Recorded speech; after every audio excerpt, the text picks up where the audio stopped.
कार्तिक मास कथा 7वां अध्याय। व्रत करने वाले को त्याज्य वस्तुएं। नारद जी बोले, हे महाराज, कार्तिक व्रत धारण करने वाले मनुष्य के नियम संक्षेप में सुनो। जो कार्तिक व्रत नियम वालों को त्याज्य हैं, सब प्रकार के विषयासक्त वस्तुएं जैसे मांस, शहद, राई आदि उन्मत्त चीजों का परित्याग कर दे। पराया अन्न, परद्रोह, परदेश गमन, बिना तीर्थ के अन्य स्थान में रहना छोड़ दे।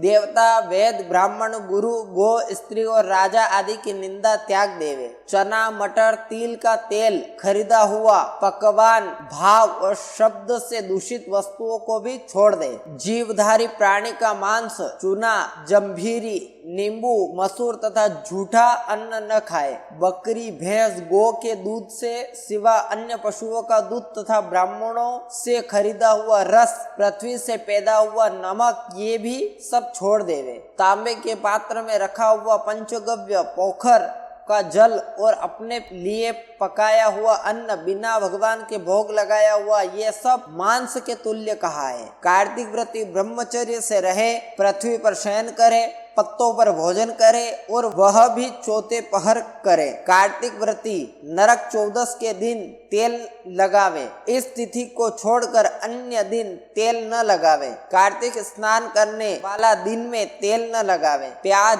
घिया, बैंगन, मूली, कुम्हड़ा, कटेरी, तरबूज और केत ये सब छोड़ देवे। रजस्वला स्त्री का त्याग कर देवे। म्लेच्छ, पतित, विप्रद्रोही और वेद से विपरीत चलने वालों से व्रती पुरुष संभाषण न करे। कुत्ता और गौ से देखे गए अन्न को तथा सूतक के अन्न को 2 बार पकाए हुए और जले अन्न को न खावे। व्रती पुरुष अन्य व्रतों में भी उपरोक्त वस्तुओं को छोड़ दे और विष्णु भगवान की प्रसन्नता के लिए अपनी शक्ति अनुसार व्रत उपवास करे। क्रम से काशी फल, कटेरी, नई, मूली, नारियल, तरबूज, आंवला, घिया, परवल, बेर, बैंगन, लौकी और तुलसी इनके शाक को प्रतिपदा तिथियों से त्याग देवे। रविवार के दिन आंवले का सेवन न करे।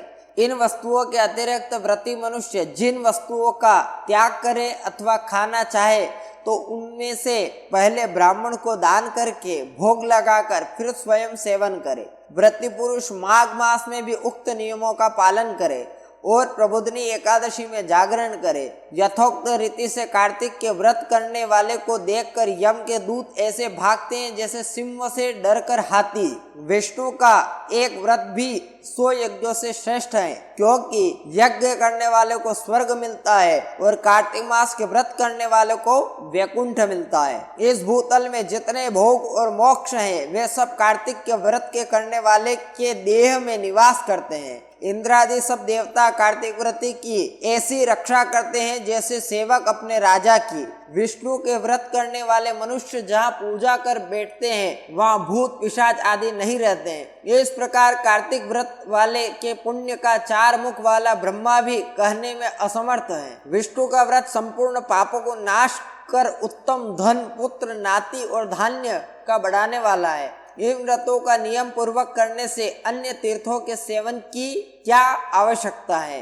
कार्तिक मास 7वां अध्याय यहाँ समाप्त होता है। 8वां अध्याय कार्तिक मास के उद्यापन की विधि।